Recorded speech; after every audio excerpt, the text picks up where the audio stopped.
In this video, we're going to be performing a deep dive on General Mills' dividend safety. To begin, let's talk about General Mills' business model. General Mills is a packaged foods conglomerate that owns more than 100 brands and operates in more than 100 countries.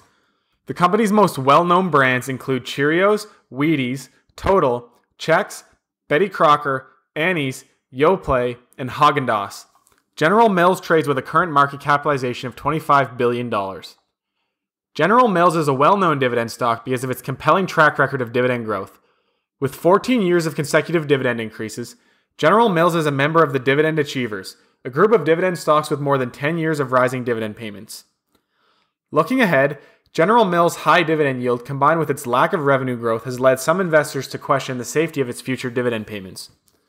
For the remainder of this video, we will discuss the company's current dividend safety from 4 perspectives: its dividend safety in the context of its current earnings, its dividend safety in the context of its current free cash flow, its dividend safety in the context of its recession performance, and its dividend safety in the context of its current debt load. First, let's discuss General Mills' dividend safety in the context of the company's current earnings. When General Mills reported first quarter financial results on September 18th, the company reaffirmed its full-year fiscal 2019 outlook. General Mills continues to expect adjusted diluted earnings per share to range between flat and down 3% from the base of $3.11 earned in fiscal 2018.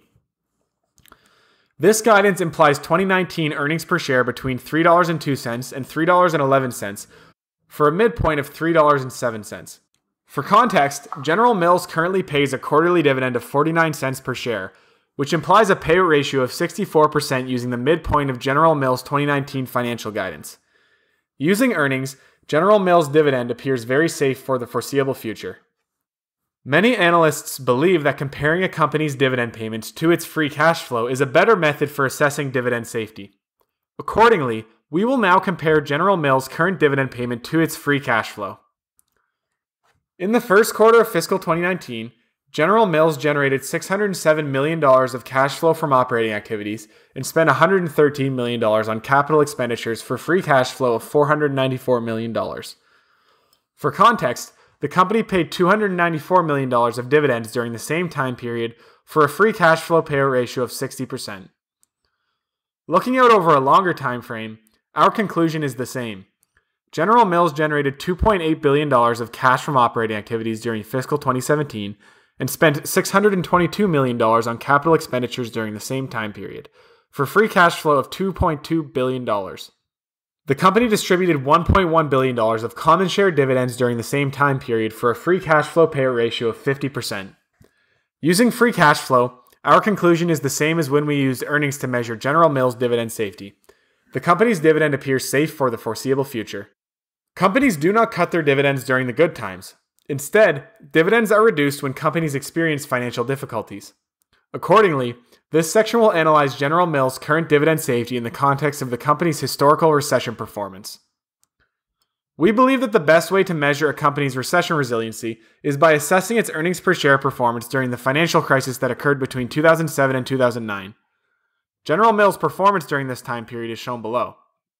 General Mills was able to grow its earnings per share during each year of the last major economic contraction. Accordingly, we have no concerns about the company's ability to pay rising dividends moving forward.